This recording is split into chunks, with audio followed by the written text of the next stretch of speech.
Hi, I'm Jake. And I'm Marlin. Hi. Or Guy. And today we're going to be looking at a reviewer that we've never reacted to. Dena Natali, aka Cyber Cat. Online nickname. Okay. And she's a reviewer. She does all types of stuff. She originally started out, I believe, as a game reviewer, and when she reviews games, she calls her show The Game Den. And then she started doing some film reviews a few years ago and calls that series The Film Den. And she also does, as a way, I think, to put out a video every week, TV show vlogs of shows that she loves. The main two shows that she does vlogs for on a weekly basis now are Red Dwarf and the anthology horror show Monsters. And a while back she did vlogs for the show My Little Pony. I don't get it, but I don't judge. And Dena, she's a reviewer I really enjoy. She doesn't put out the film dens a lot. That's my favorite show of hers. But when she does, I always enjoy it. They're usually really good film analysis. As she put it, her reviews aren't exactly the traditional reviews. They're more retrospectives, where she goes through the whole film and gives her thoughts along the way. And she's a pretty easygoing, almost laid-back personality, which makes her pretty cool to watch. And I always like what she has to say, and unlike most reviewers, she doesn't really review stuff she doesn't like or thinks is bad. She usually does stuff that she has a fond memory of. Mm-hmm. And a lot of it's stuff that I myself enjoy, so that adds to it. That adds to it.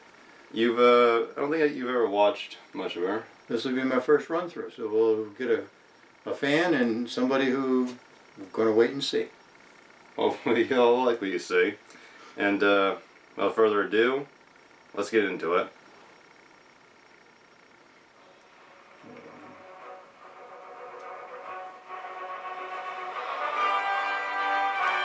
Batman Returns. Hey, this is Dena. Welcome to the den. Well, today's film is kind of a loaded subject, so we might be here a while. Not that that's a bad thing. I guess you could say it all started about 3 years ago when I basically decided to pull an April Fool's prank on myself and cover the movie officially called Catwoman, which I call C-No, or Catwoman in name only. There's an exception when reviewing bad stuff. This one was a special exception because I had such a history with it. Go watch those videos if you want to see my take on it. But anyway, in that video I had a short sequence where I talked about Batman Returns because Catwoman started out as a direct sequel, but after hundreds of rewrites it became this. But I did mention that I love Batman Returns and that I might cover it in the future.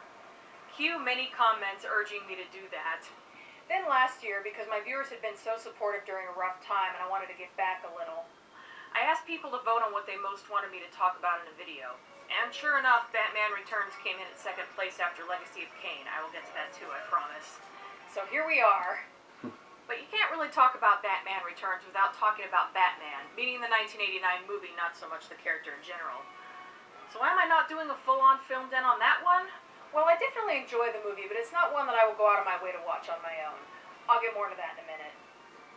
While I don't feel the need to devote an entire Film Den episode to it, it is a cultural phenomenon and worth talking about. Especially since, obviously, if not for Batman, we wouldn't have Batman Returns. Odd as it may seem these days, the idea of a dark and violent take on Batman was kind of a hard sell at the time, since most people were mostly familiar with the 60s TV series.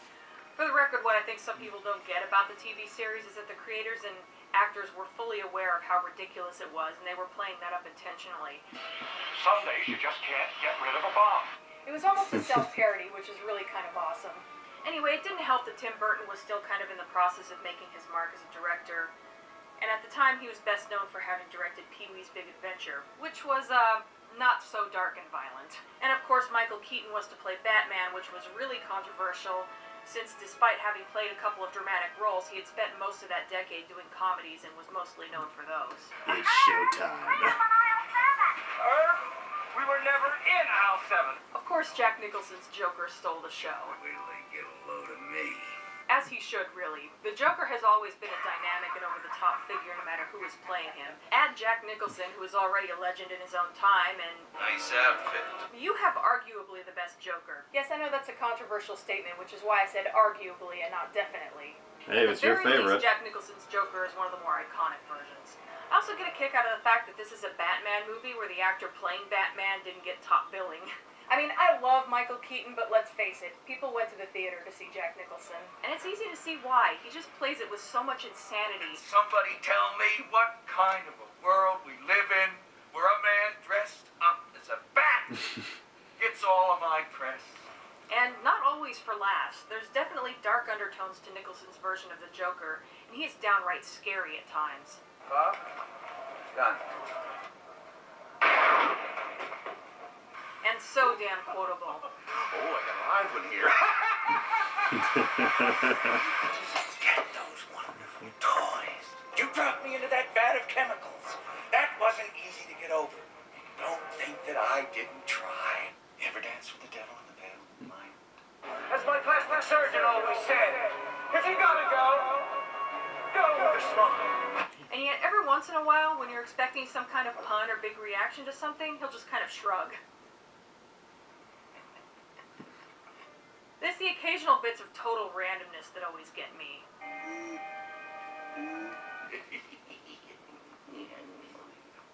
Never rub another man's rhubarb. So much what? Also, Those are my balloons. He stole my balloons! I love that line. It reminds me of this bit. You killed Captain Clown. You killed Captain Clown! The main thing that I feel kind of drags this movie down a bit is Kim Basinger. Yep. Granted, I haven't seen her in anything else that I can recall, so I can't say if she's a bad actor overall. But here she comes across like someone who does not have the chops to pull off a character that has so much charisma that, like, all the male characters want to marry her. No, not just bang her, but marry her. Like, they want to spend the rest of their lives with her because she is just that fantastic. Stop the press. Who was that? I mean, of course she's super attractive, I'm not denying that, but other than that, she's just kind of blah. Now, some of that could be blamed on the writing and or direction. I mean, when the shit hits the fan, she gets to a point where she just screams over and over. Granted, some of these are justified, but some aren't. Also, a couple are played for laughs because what's funnier than totally running something into the ground? Not to mention that a couple seem to be added in post because apparently someone thought, hey, you know what this needs more of? Random screaming from Vicky Vale. Anyway, Really? it's repetitive to the point where I really just want Batman to knock her ass out. Fuck yeah. I like you a lot, but for right now, shut up. But in any case, I'm just not seeing the attraction that, like, every male character in this movie seems to have for Vicky Vale. Alfred, why don't you marry her? And I can't shake the feeling that they hired Kim Basinger based solely on her looks. I may be wrong, though, because she did win awards for other movies. But yeah, I didn't care for her in this. She is great, isn't she?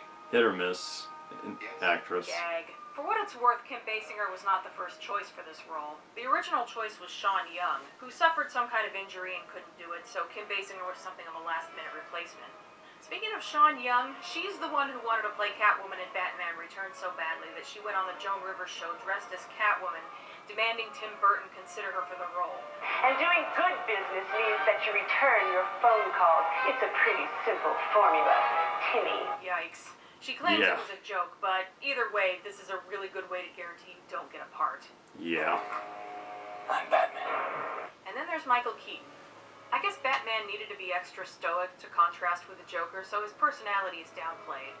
But Michael Keaton actually does a great job with it. He plays Bruce Wayne as being kind of a fish out of water in high society. He's almost painfully awkward at times, and it's totally adorable. He doesn't seem to dislike being rich, but he doesn't fit into that culture either. It's Japanese.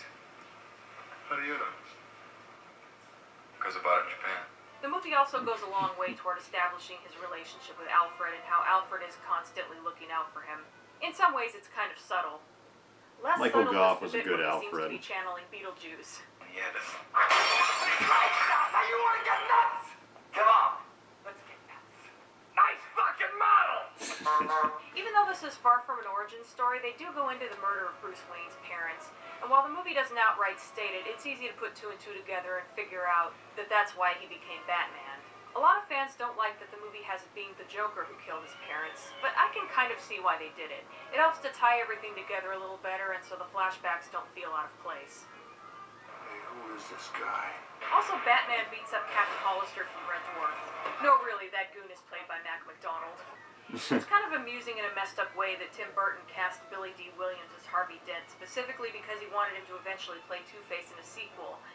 And even the animated series had Harvey Dent being black to kind of continue that idea, only to have Tommy Lee Jones eventually play Two-Face. What the hell, Joel Schumacher? But being that it's a Tim Burton movie, it is stylish and beautifully shot, and generally a great introduction for his take on Batman. It's a lot of fun, and so many of these shots became almost instantly iconic. But it's kind of all style and no substance, which is okay, but it does make this movie kind of pale in comparison to Batman Returns in that way. Also, I could kind of do without all the Prince music. Yeah. Not that I dislike Prince, it just feels like it doesn't quite fit, and it makes the movie feel dated now. Didn't know Prince made things dated. Hell, I don't think Prince was even still relevant by the time this movie came out. For what it's worth, Tim Burton was actually not too happy with how this movie came out. He thought it had some great moments in it, but that it was overall boring. I disagree with boring, but I agree that it has its moments, albeit a lot of them, as opposed to being consistently good. But hey, it helped to launch Batman the Animated Series, and by extension Batman Beyond, so trust me, I definitely appreciate the first Batman movie. Anyway, it took some convincing, but once he saw an early script involving the Penguin and Catwoman, he was on board for Batman Returns. Q. The movie opens on the Cobblepot estate, and we get a stealth cameo from Paul Rubens. I say stealth because up until this point he mostly appeared as his Pee Wee Herman persona. This was shortly after his arrest, and there was so much backlash that he had to abandon the character and appear under his own name, playing un-Pee Wee-like characters for a while. Almost like he was semi-undercover. I remember feeling that that whole thing was blown out of proportion, and I was glad that he was still able to get work, although I did miss Pee Wee. Also, fun fact, I haven't seen it, but apparently he now also plays Penguin's father in the TV series Gotham. Anyway, a very traumatic birth has taken place, and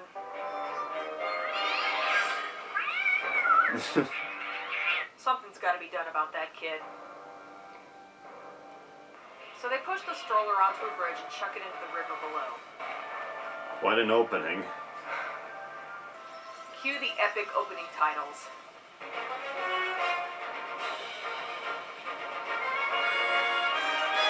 The stroller is found by penguins. I kind of like the idea of penguins living in the sewers. Kind of like the urban myth about alligators, only cute. 33 years later, that is the most badass Christmas display ever. Okay, the giant statues are probably non-seasonal, but still, kudos to the set designers. They really outdid themselves for this movie. Hi, Alfred. My dear boy, sometimes it's a diversion to read such rubbish. Most of the time, it's a waste of time. Yeah, he talks tough, but notice that he throws a cautious glance at the gutter. Meanwhile, a meeting is being held by business tycoon Max Schreck regarding a power plant he plans on building. Sorry, any plans you've got will have to go to the usual committees. Through the usual channels. I have a suggestion. But then his assistant speaks out of turn. Actually, really, just more like a question. Afraid we haven't properly housebroken Miss Kyle. I actually kind of wonder what the question/suggestion was going to be, but we never find out. She is so looked down upon that no one even cares to hear it. Actually, more of a question. Stupid corn dog. I've never heard corn dog as an insult anywhere else. I kind of like it. Will you welcome, please, Gotham's own Santa Claus, Max Schreck. Later on at a press conference. Really? Wonder what's in It those. turns out that he had a speech plan, but Selena forgot to give it to him, so he's stuck saying stuff like this. Santa Claus? Afraid not. I'm just a poor schmo. Got lucky. And sue me if I want to give some back. Christopher Walken is awesome in this. I wish Yep. I could hand out world peace and unconditional love, wrapped in a big bow. Yeah, the people of Gotham are basically sheep. Aren't they that's always? not part of the show. So a gang composed of circus performers shows up. I love the skull motorcycle helmets. Those are legitimately creepy. The organ grinder is played by the late Vincent Schiavelli, who is also in everything. I love how the first time we see Bruce Wayne in this movie, he's just sitting quietly in the dark. I mean, like, what else would he be doing?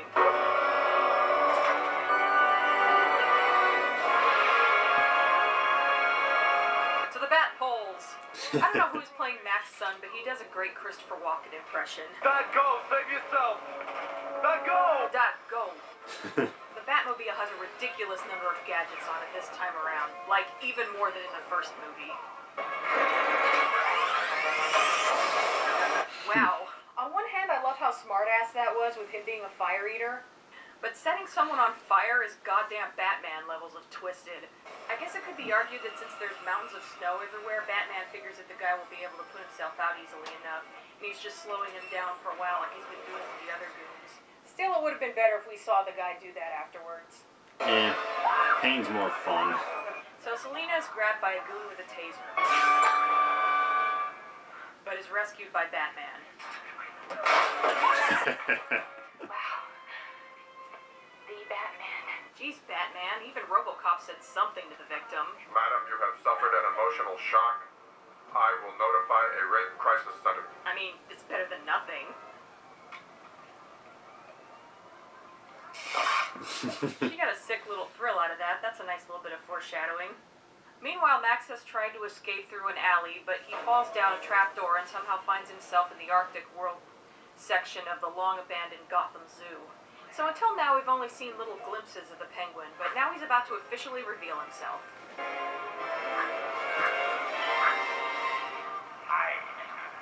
Okay. I believe the word you're looking for is... That's more like it, I guess. The Penguin is basically out to blackmail Max and tells him that he knows that he's responsible for toxic waste dumping. What is that supposed to hypnotize me? No, just give you a splitting headache. It's not working. Ah, you big baby. Penguin reveals that obviously he's the abandoned baby from the opening scene and that he wants to learn about who his family was and rejoin society. I want to find out who I am by finding my parents, learning my human name. Max is reluctant to help him even with that until Penguin reveals proof of the toxic waste dumping. Not just the toxic waste itself, but a shredded document he found. A lot of tape and a little patience. That's some serious dedication right there. Take that, Doc Brown. Yeah. He also reveals that Max had his old business partner killed. Hiya, Max, remember me? I'm Fred's hand. And suddenly Max is feeling a lot more generous. Honey, I'm home! I forgot. I'm not married. Meanwhile, Selina comes home and does her normal routine. Notice that her house is filled with cutesy girly things. And wow, that's an ugly chair. Gotta love how every single message on her answering machine alludes to her lack of a love life and what a loser she is. First, her mother calls and mentions her being a lowly secretary. Lowly assistant. Then a boyfriend says he's going on a ski trip alone instead of with her. Then she gets a recorded message about some offer involving a perfume that'll make you feel more like a woman. And then she remembers that she has to go back to the office because she forgot to bring home the Bruce Wayne file, since Shrek had a meeting coming up with him. Instead, she ended up snooping and looking at a file she shouldn't have been looking at, and when caught, she stupidly blabs about it. I have to say that making Michelle Pfeiffer look unattractive is not an easy task, but this movie pulls it off pretty well, all things considered. Those glasses are just the worst thing for anyone's face, and the lighting causes them to cast really unflattering shadows. She also tends to make weird faces. It still technically falls under Hollywood homely, but compared to how Halle Berry looked at the beginning of the Catwoman movie, where they didn't even try, there's just some kind of unspoken assumption that anyone who doesn't have a short and sassy hairstyle and isn't wearing a skin-tight outfit that shows off a ton of cleavage is a loser with low self-esteem. Anyway, It turns out that the power plant that Shrek was proposing was secretly going to suck power out of Gotham and store it. What did curiosity do to the cat? I'm no cat. Not yet, anyway. I mean, it's not like you can just kill me. Actually, it's a lot like that. Yeah, not a good idea to tempt fate right now, Selina. Huh? Gotta love the mood whiplash in this scene. Pretty twisted. You really frightened me.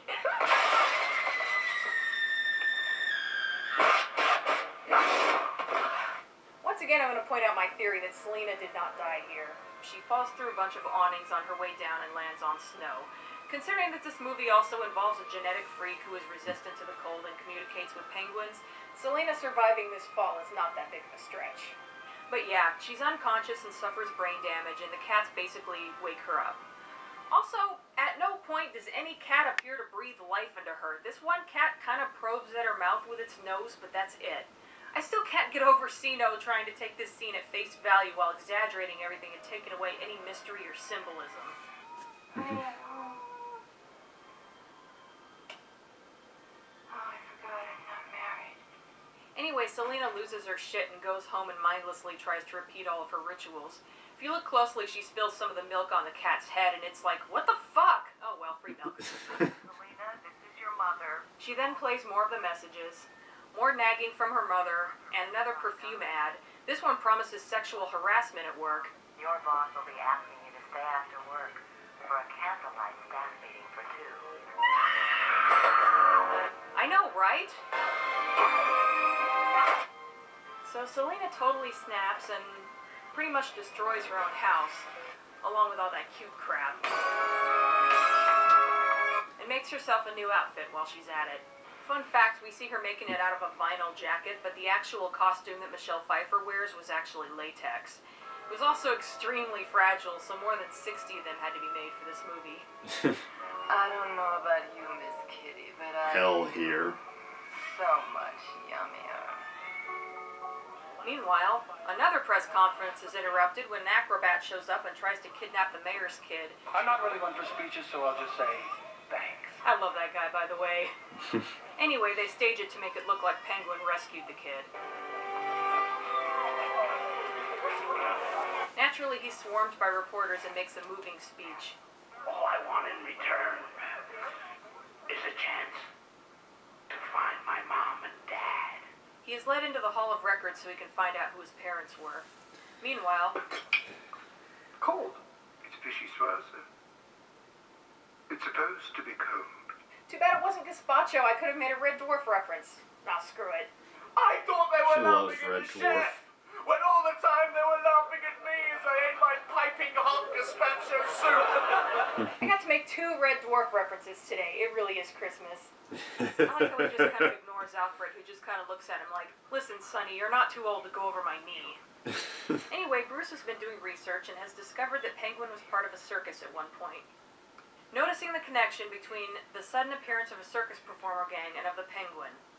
He also suspects that the Penguin already knows who his parents are and that he's looking for some other info in the Hall of Records. Everyone watches Penguin go to visit his parents' graves, and I just noticed that this guy has Go-Go from Tiny Toons on the back of his jacket. Anyway, Warner Brothers product placement aside, this is actually a beautifully dramatic scene. And Danny DeVito is stepping all over that long coat. It's a miracle he doesn't trip over it.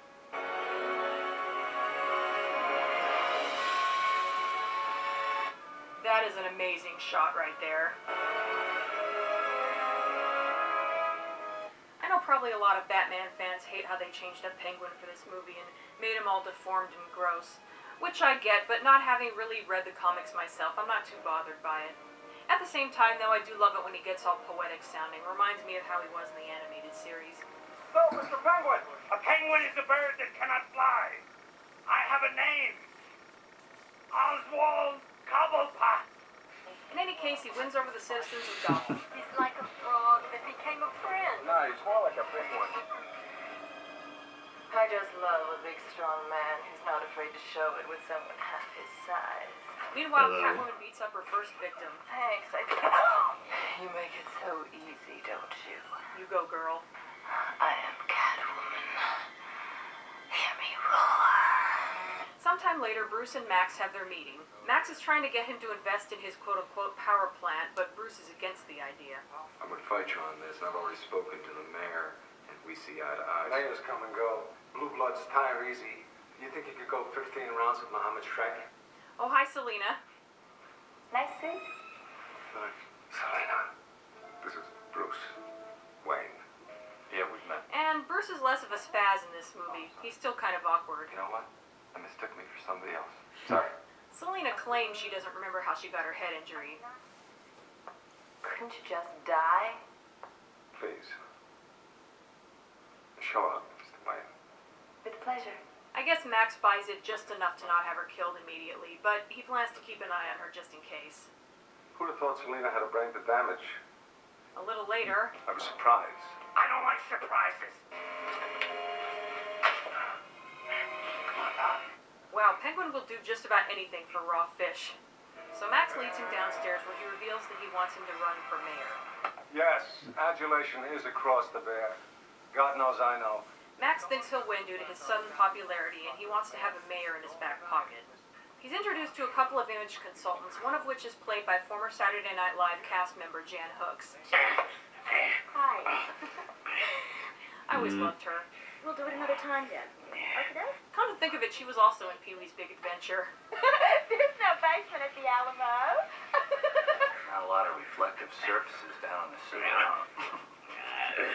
The faces Penguin makes during this bit Yeah. always cracked me up. Still, could be worse.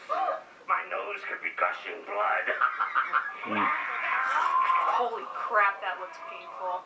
That's so satisfying to watch. A mayor! Anyway, Penguin is warming up to the idea of being mayor, so to speak. Stop global warming. Start global cooling. Make the world a giant icebox. Access the chemical industry. Did Christopher Walken really just say poontang? That's the biggest parasol I've ever seen. Yeah, I really could have done without hearing about Penguin's urges. Ew. All right, I'll be mayor. Burn, baby, burn! Anyway, I'm almost at the halfway point, so I'm ending part 1 here. I doubt anyone watching this hasn't seen Batman Returns, but in case you haven't, I recommend watching it before I get to part 2.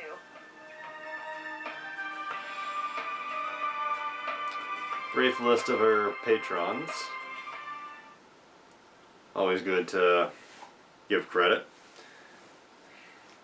So that's part 1 of her Batman Returns retrospective. What do you think so far? So far, she's got a good rhythm. She makes good points. She's obviously smart and has done a lot of development on the script that she's using. One small point: falling through the awnings would slow down, but landing on that much snow on concrete is not going to be soft. So Well, that was a. There's a bit of ambiguity as to what happened. Yes, but that's. Everything you say I agree with, but also she does a good job of explaining series of events and Well, even doing the backstory development with the first movie, and yeah, she, particularly that. yeah, she paid a lot of good attention to that. And my point about the snow is very small compared to Yeah. all the other kinds of things that she's done very well so far. Yeah, and she just goes through the first film quickly, but gets all the good points in, Mm-hmm.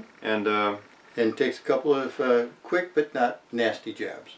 yeah, I mean, well placed, bad. like even stuff she likes, she can make jokes about silly moments, and she's always pretty. It never comes off as like too harsh. No.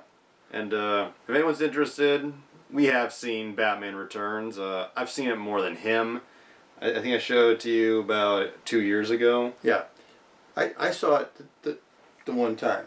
Now, you must have seen it, reviewed it more than once. So. Yeah, I've watched it many. Mm-hmm. I remember when we first watched it, you liked it, and then the next year, your opinion seemed to have slightly changed a little. Yeah, it was the Penguin character, and the appearance and everything like that.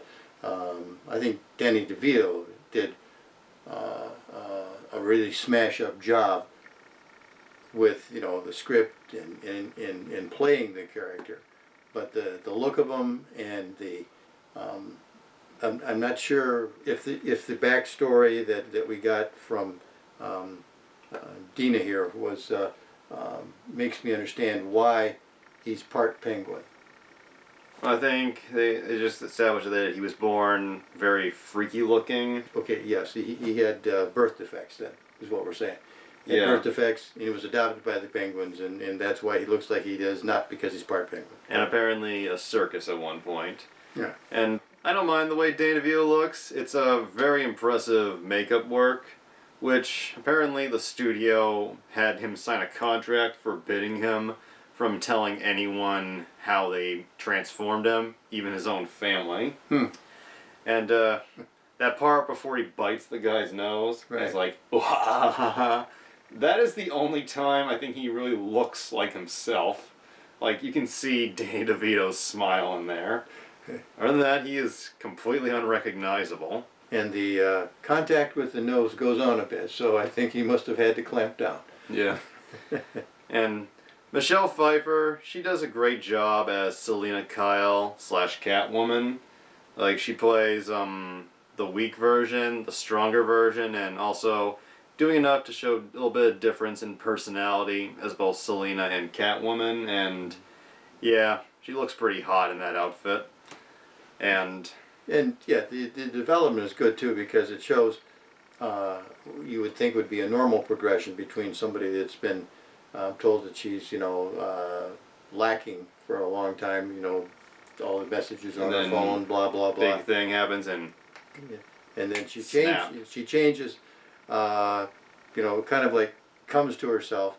But on the other hand, it is a very distorted self now, or at least somewhat distorted in a scary way. And Michael Keaton, what can you really say without turning this into our own review? He is my favorite Batman. Yes. Mine too. I'm Batman. Yes. And before we start part 2, Christopher Walken's character is not from the comics. He was an original character made for the film, and he does a good job playing a sleazy business villain. He makes, in all of his roles, he always makes what he does look so easy. But he is so good at it. Yeah, like even if it's not the greatest movie, he's almost always entertaining. His timing is, like I said, its timing is outstanding. And, how can you not like Christopher Walken? Everything he does always brings great texture and great development to the character within the movie he's in. Every time. That's all we can really say before we go on too long.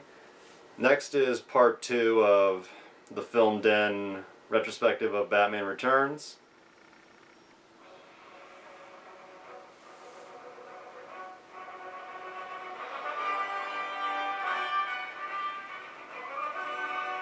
Part 2.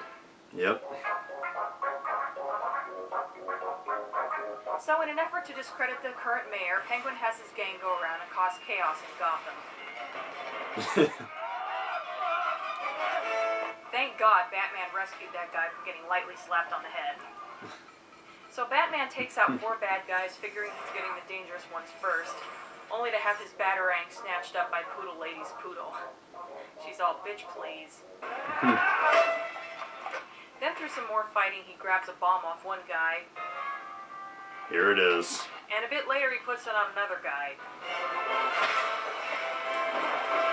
Yeah, I have no defense for that one. That's just straight up a goddamn Batman moment. Meanwhile, it's awfully convenient that the logo for Shrek's department store is a Cheshire cat. Oh well, I'm not one to complain about cat motifs.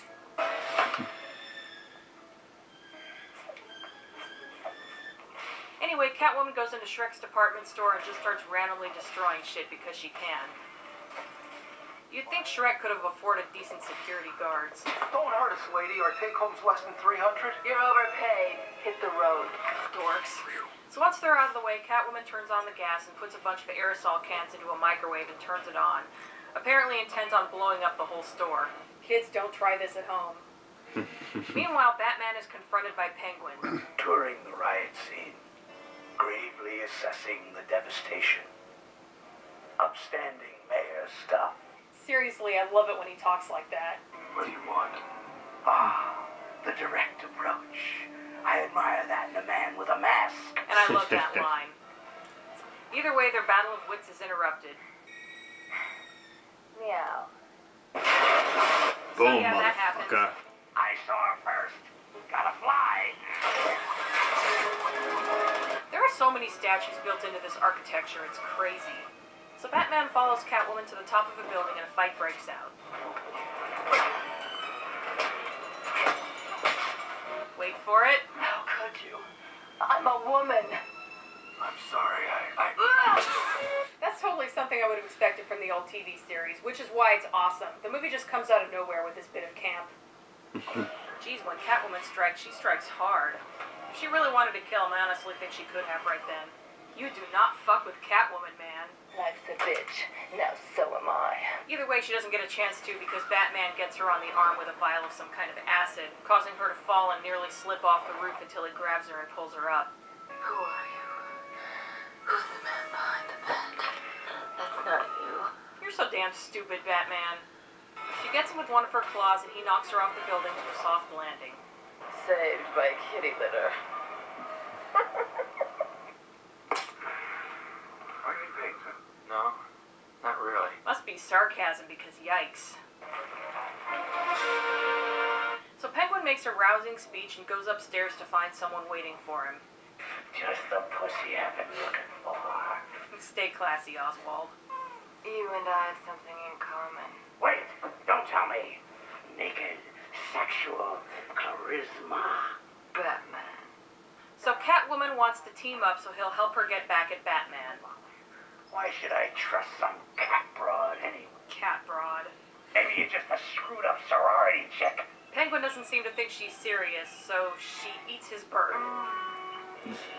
She put a live bird in her mouth for that scene. Yeah, so that happened. Weirdos. A plan is forming.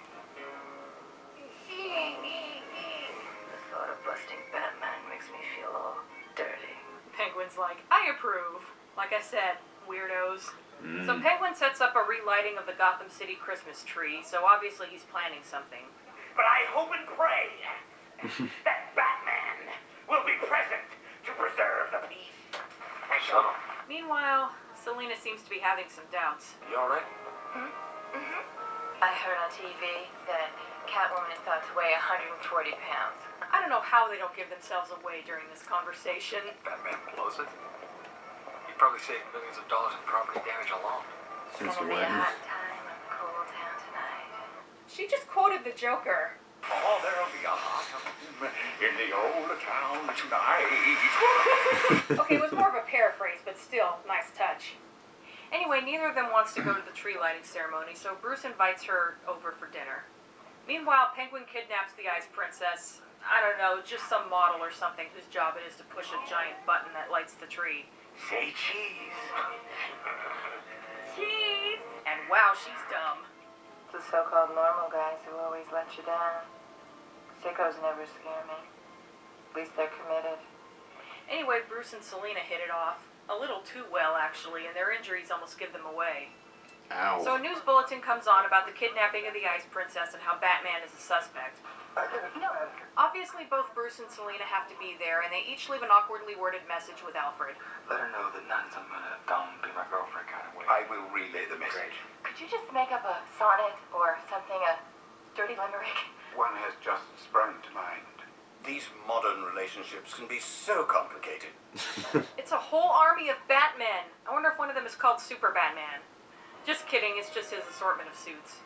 Could you imagine someone breaking into Bruce's house and just totally shitting himself because for a second he thought he was caught by, like, all the Batmen? Seriously, I want my Christmas display to include statues of men with swords. Add some Trans-Siberian Orchestra music, Almost you have the most looks epic like Joel Christmas Schumacher's ever. movies.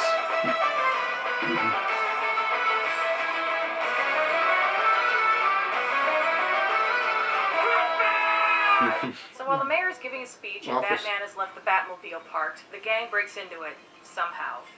You know, they never really explain how they figured out how to do that. We just hear Penguin say something like, we figured out how to plant a bomb on the Batmobile with a blueprint in the background. Like, where did that come from? Did they infiltrate the Batcave somehow? If so, you'd think that would have been a plot point. Oh well. So Batman finds the Ice Princess as he's intended to. I'll just tell the police I was kidnapped by an ugly birdman with fish breath. Somebody say fish? Catwoman shows up. I haven't been fed all day. And there's some delicious banter as they fight. Eve Chlor. High fiber. Gotta go. Girl talk. Batman follows them up to the top of the building. What's with the Starscream head statue in the background? I want that. Anyway, Catwoman is gone by then, but the Penguin shows up and causes her to fall. Hey, Batman, push the princess! I love that that's an actual line in Idiots. this movie. Right onto the button that lights up the tree. Nice. A huge flock of bats are released. Penguin makes his escape just in time for some cops with itchy fingers to shoot Batman off the top of the building, and he lands on the next level, where someone has been waiting for him. Mistletoe can be deadly if you eat it. But a kiss can be even deadlier if you mean it.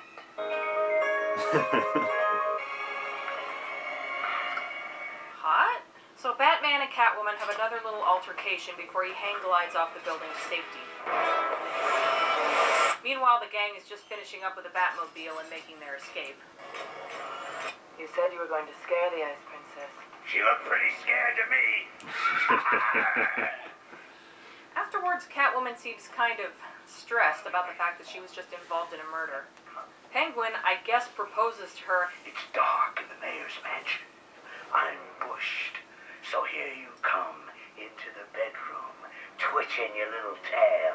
And she reacts about the way anyone would to an invitation to basically be a sex servant, I wouldn't touch you to scratch you. which Penguin is not happy about. I ought to have you spayed. Goodbye, my unintended. Go to heaven. Catwoman supposedly dies again, but the glass slows down her fall, and while I'm sure it hurt, it's not fatal. Damn. So as Batman gets into the Batmobile, Penguin does the same, kind of. Imagine the amount of work that had to go into building that silly little thing. In a Again, that's trailer. some serious dedication. Gentlemen, start your screaming. So the Penguin takes control of the Batmobile, causing a ton of damage to Gotham, and probably not killing anybody, but injuring a lot. Maybe this is a bad time to mention this, but my license is expired. Batman has the foresight to record what Penguin is saying so that he can use it against him later. I'll take care of the squealing, wretched pinhead puppets of Gotham. You gotta admit, I played this stinking city like a harp from hell. Then Batman finds the foreign object attached to the Batmobile and rips it off just in time to avoid hitting an old lady.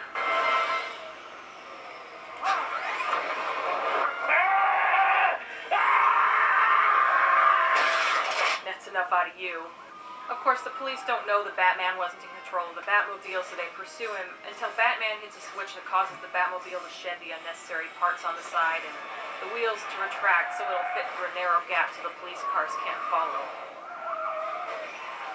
I had a Comes in friend who handy. used to nitpick about how ridiculous it was that the Batmobile just happened to have that feature. I think it's kind of cool and no more far-fetched than anything else in this movie. Penguin is mad that he Right on. didn't even slightly injure Batman, but Max reminds him that everyone is blaming everything on the current mayor and they still love Penguin. So Penguin goes to make a speech. I love how he can't see over the mics.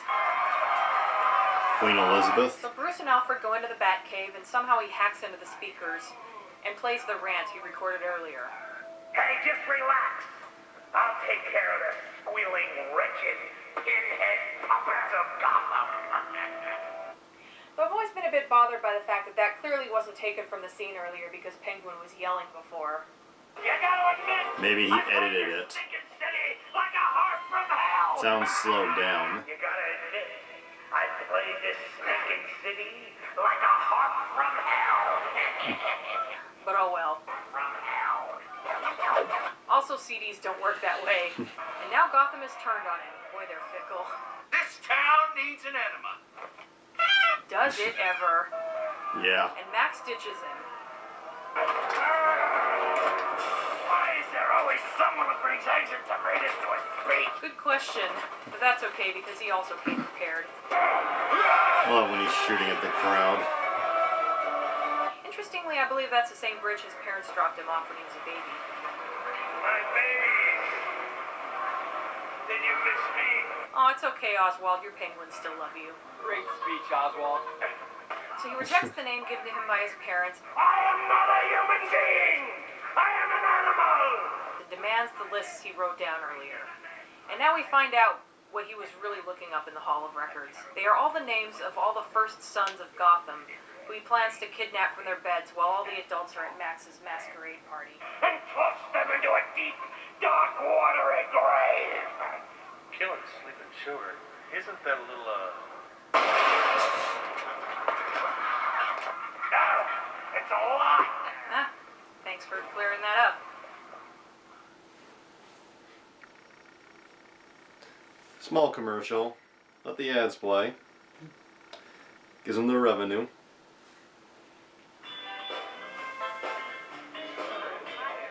Speaking of which, Bruce ends up going. Ingenious costume. Let me guess.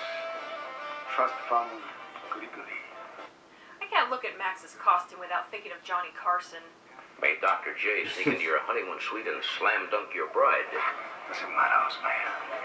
Does to me. Yawn. Yawn. I think Bruce also thought that was lame. I love how this next bit is set up. Bruce almost seems to sense that Selina is nearby, which is signaled by the song change.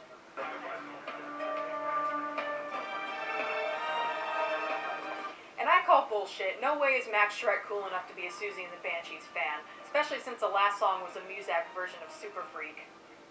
Notice that Bruce and Selina are the only people at this masquerade party not wearing masks. That's a nice detail. I guess I'm tired of wearing masks. Me too. No hard feelings. Actually,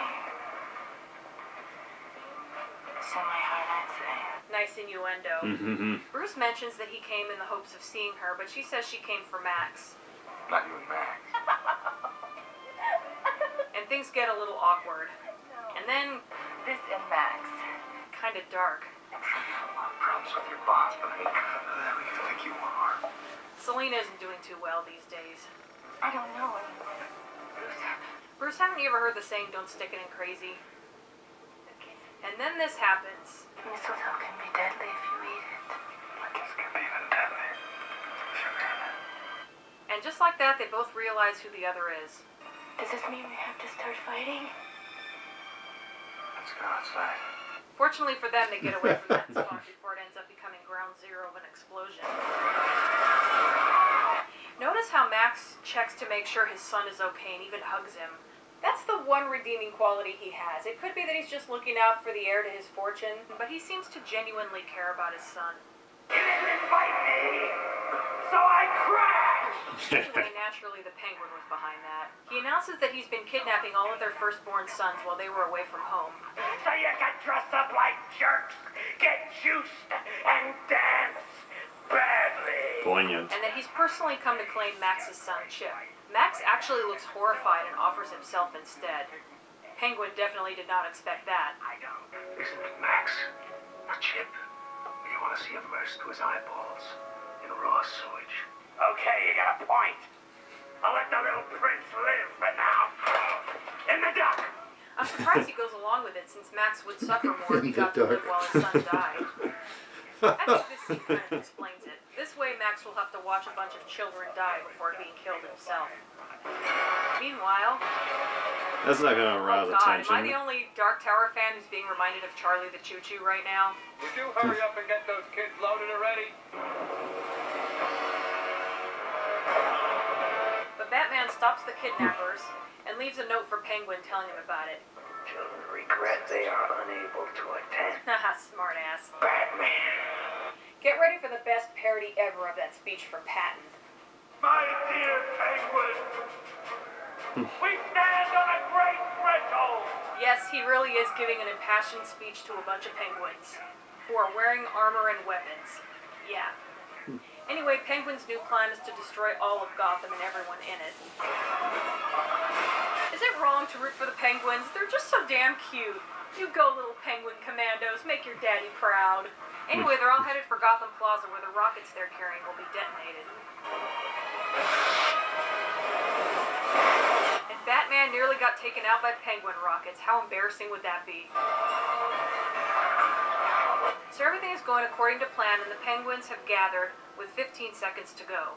Then Alfred jams the signal and the penguins head back to the lair. You're such a badass, Alfred. The penguin is really in a fix now. And one by one, all his allies abandon him. Penguin attempts to make his escape, but his vehicle collides with the Batwing. Or whatever vehicle it is that Batman's been piloting. You're just jealous because I'm a genuine freak and you have to wear a mask. That's telling him, Penguin. Followed by a standoff because Batman can ignite those penguin rockets at any time. My baby! Whoop. So, Penguin does it for him? I'm not sure what the point of that was. Maybe Penguin was just mad that Batman was trying to use his penguins against him. Either way, it backfires and Penguin takes a nasty fall as the Gotham Zoo gets completely blown to bits. Good old destruction. Meanwhile, Max is getting out of his cage, but he gets some unwanted help. How long has that gun been underwater? Would it still even work? Yes. Oh well. So of course it was Catwoman, and get ready for some really silly banter.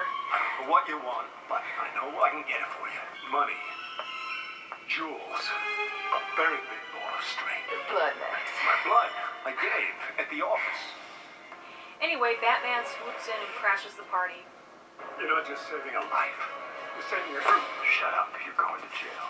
He tries to reason with Selina.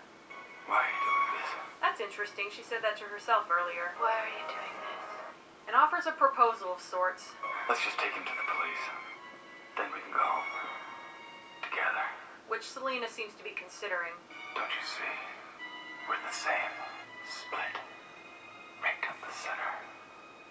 And then Batman, in what some consider an uncharacteristic move, actually removes his mask in an effort to get through to Selina. Selina, please. I would love to live with you in your castle.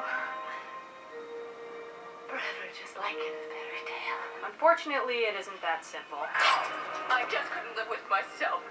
So don't pretend this is a happy ending. Get ready for mood whiplash. On the upside, it results in the best line exchange ever. Selina Kyle, you're fired. Bruce Wayne, why are you dressed up like Batman? Because he is Batman, you moron. I love how it's set up so you expect him to go, wow, Bruce Wayne is Batman. And instead... Bruce Wayne, why are you dressed up like Batman?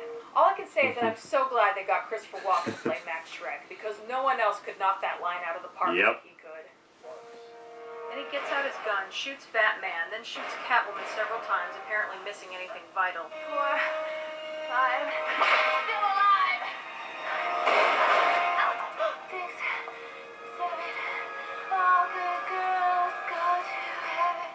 Selina's sanity is just long gone at this point. 2 lives left. I think I'll save one for next Christmas. She still has that taser. Don't ask me where she was keeping it. I doubt that outfit has any pockets. And she finishes off Max in a weird way, presumably finishing off herself in the process, though her body is never found. Meanwhile, Penguin is alive, though mortally wounded, and attempts to take one more shot at Batman. A cold drink of ice water. That's it for Penguin. And in this scene that is a weird mix of silly and heartwarming, his penguins give him a proper burial at sea. God damn it, why does this make me so sad?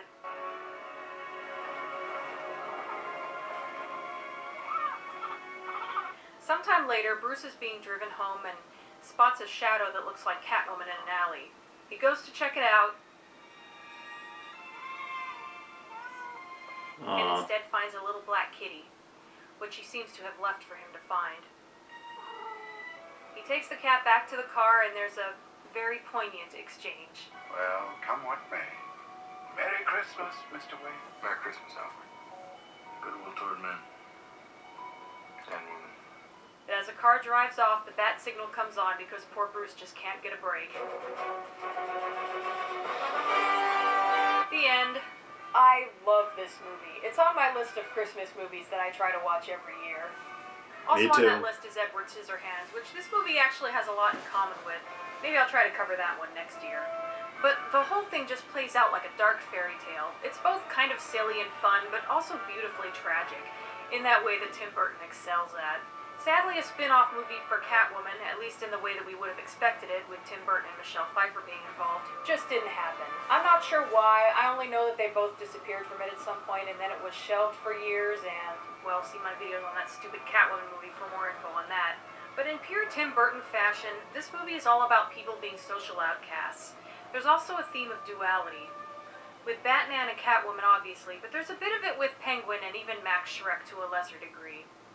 Also, the villains in this movie, well, Penguin and Catwoman, not so much Max, are sympathetic to varying degrees. Catwoman has a gradual descent into madness, which appears to destroy her at the end. I think you'd have to be made of stone to not feel bad for this character. As much as I don't want to dwell on that Catwoman movie anymore, I am now really realizing just how much it misses the point. Selina pretty much never gets a break in this movie. She starts off being a put-upon person who hates herself, to this femme fatale who gains self-confidence, but at the cost of losing her sanity. And once things start to go really bad, her crimes weigh pretty heavily on her, and in the end she just doesn't see a way out. Kudos to Michelle Pfeiffer for bringing that home with her performance. Meanwhile, Patience becoming her own lame version of Catwoman is like the magical answer to all her problems, and there's pretty much no downside to it. Anyway, I don't think there's much more I could say about Catwoman in this movie that I didn't already mention in my video on Sino, since I did a lot of contrasting between those two different takes on the idea. Penguin is an odd case because it's hard to tell how much he was faking in the beginning. Looking back, we know that he had other darker reasons for being in the Hall of Records and that he was playing the people of Gotham for their sympathy. But that scene where he's visiting the gravesite of his parents, was that just for show? Since he'd been living in the sewer and away from civilization, it could be that this really was the first time he had visited their graves, and maybe this show of emotion is legit. He is very angry and vengeful toward humanity in general due to how he's been treated. And despite what a nasty and hateful character he is, it is possible to have sympathy for him. Also, people like to believe that animals are a good judge of character, and clearly his penguins love him, so it's tempting to believe that he has some redeemable qualities buried very deep. And even if you don't like how Penguin was portrayed in this movie, you gotta love Danny DeVito. He also would have been great as a more traditional Penguin, but this works too. And there's even a hint of duality in Max Schreck, with how he's totally fine with polluting Gotham, yet he's protective of his own son. However, I am not saying that he garners any sympathy because of that, only that that one contradiction to his character is interesting. And speaking of duality, the original idea for this character would have really brought that home. Originally, it would have been Harvey Dent, played by Billy D. Williams, in this role. Since they wanted to have Two-Face in the third movie that Tim Burton was originally going to direct, this would have set that up. He would have survived being burned at the end, and it would have affected only half of his face. But in the end, they changed the character to Max Schreck. Speaking of Max Schreck, he has been compared to Donald Trump due to the hair and how he speaks. I can't find any source stating that that was intentional, but it's pretty funny that he says this line, "You're fired." which Donald Trump wouldn't get to say until 12 years later. You're fired. Also, his name is a horror movie reference. Max Schreck Yep. was also the name of the actor who played the vampire in Nosferatu. Speaking of horror movie references, Michael Gough, who played Alfred, was also known for being in a lot of horror films that came out in the 50s and 60s. Bruce Wayne seems to have grown up a bit. He's still a little awkward at times, but he seems generally more comfortable with himself than he was in the first movie. He does reveal something interesting about himself, though. What does it say? Split. Right down the center. Bruce sees a lot of himself in Selina. What it comes down to is that they're both suffering from the same kind of identity crisis. Bruce just appears to handle it better, and he wanted to help her do the same. Also, I want to point out something. You know how it's become kind of a tradition that Batman speaks differently than Bruce Wayne? You know how people have different sides to their personality? I'm Batman. Something that Christian Bale kind of overdid. Drop the gun. That was Michael Keaton's idea. He was worried that even with the mask on, he'd be too easy to recognize as Bruce Wayne, so he added the change in voice. It also works because it implies that he takes on a different personality as Batman, which is something that this movie really hit on. Batman Returns definitely managed to match the visuals of the first movie, but it added a lot of weight and drama. It feels more adult, and I can tear up a couple times while watching it. Both Tim Burton and Danny Elfman had a lot more freedom with this movie, and the result feels much more like a classic Tim Burton film in the vein of Edward Scissorhands and Nightmare Before Christmas. Seems like Tim Burton's best movies were Christmas movies. There's one more thing that I have to appreciate about this movie. It made me a fan of Susie and the Banshees. If you like the look of this movie, I highly recommend checking out the music video. I don't know if Tim Burton directed it, but it goes along with the visual style of the movie really well. In fact, there's an alternate version that has clips from the movie added, and it's nearly seamless. They fit in so well. Either way, Danny Elfman collaborated with Susie and the Banshees on this song, and it's just beautiful. One of my favorite songs, period. One more kiss before we die. Face to face. As for the two following Batman movies, I have to admit I've never watched them all the way through. As soon as I heard that Tim Burton wasn't directing, You're better off. Left, I just didn't see the point. As for the Christopher Nolan movies, there are some of those movies I always intend to watch but never seem to get around to it. Although I did randomly go and see the third one in the theater because I needed to get out of the house and it was the only thing interesting that was playing at the time. And I liked it a lot, even though I still prefer Tim Burton's vision. Well, I guess that's all I have to say about Batman Returns. If you've never seen it, definitely give it a shot. And if you have, maybe consider making it one of your Christmas movies. That's it for now, and happy holidays.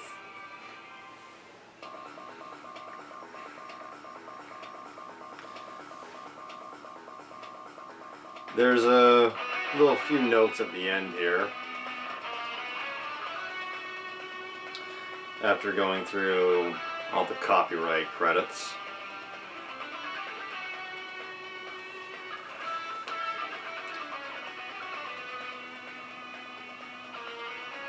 Never got around to mentioning that that final shot of Catwoman wasn't in the script, it was a last-minute addition. That's true. In fact, it cost $250,000. Oh, they had to go back and... Yeah, just had that panning up, bat signal, and Catwoman appearing. But not Michelle Pfeiffer. I don't know, they got her back for that one shot. It wasn't necessary, I'm sure. So I still like to believe that for at least most of the filming, the 9 Lives thing was meant to be in Selina's head. That final scene with her and Max Shrek. And yet they still handled it better than Pitoff. Patrons. And from a different time.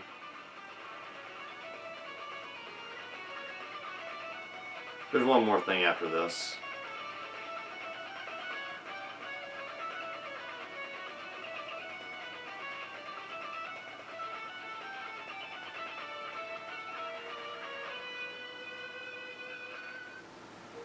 Bruce Wayne?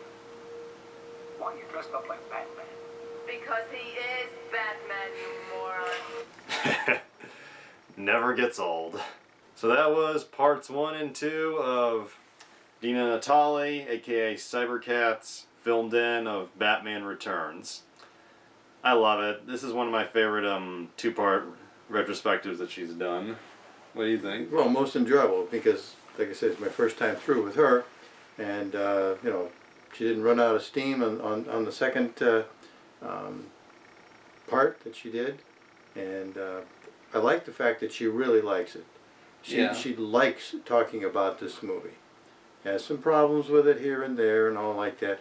I thought that the Penguin slid very easily into the water when his penguin were showing and doing that. Well, he was wet. He'd been in the water a minute ago. I know, but I'm just being picky. It's kind of like falling in the snow. And I love how, yeah, her good attitude and enjoyment of the movie she talks about is very infectious, in my opinion. It just, you enjoy it with her. Oh yeah. And it doesn't hurt when you've seen the movie she's talking about. Right, and I don't know if Selina slowly went into madness. I think it was a little faster than slowly, but yes, that was, Michelle Pfeiffer did that very well, And she was excellent in this movie. mhm. I agree, it's a shame we never got to see her play the character again. Danny DeVito, I do find the Penguin, like, he is a villain, he is the bad guy, but it is hard not to feel, for me at least, a little sorry for him, just knowing, like, he was abandoned by his parents and obviously had a hell of a upbringing. He wasn't just abandoned. His parents personally throw him in the water. Yeah. That's not abandoned. Abandoned, you walk away. This was... They left him to die. This isn't it. They didn't leave him to die. They pushed him in to die. It wasn't passive. It was active. I don't know what to say. I sometimes have a hard time getting to the real nasty descriptions. And, Christopher Walken, yeah, having Harvey Dent be the original villain would have been interesting, but it would have felt a little out of character because Harvey Dent is not a bad guy until he becomes Two-Face. Well, I would just assume that the screenwriters caught on to that and said, we can't do this. I think the reason was Billy D. Williams was not available. And it was different than the comics, but that would have been a good way to show how he became Two-Face. Yeah.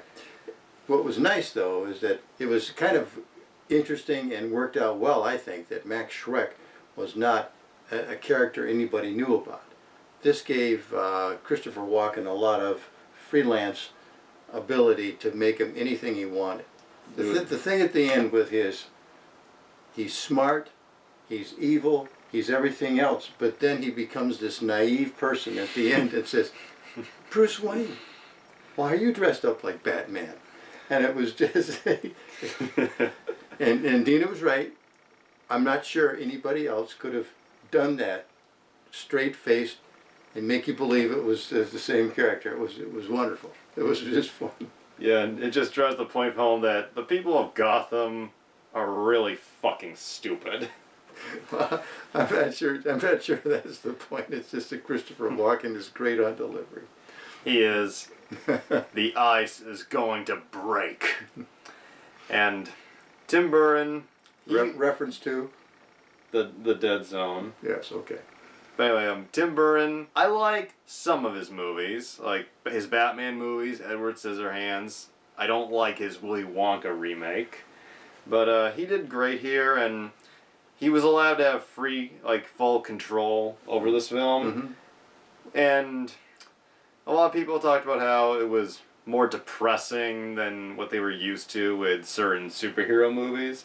But that doesn't bother me. I like that, and that part where Batman blows that one guy up. That is really against what the original character's about, that he never kills, but this was my first introduction to Batman, this movie.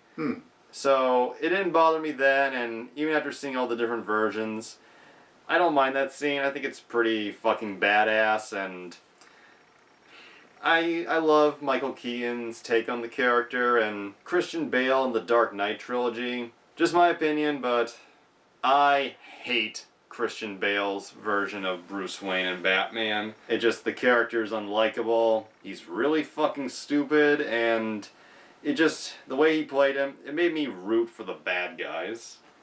Well, I wouldn't say I have said everything that you just said, but I like Michael Keaton. He's the best in the character, and he plays them both very well, both sides of Batman and Bruce Wayne very well. I like him a lot.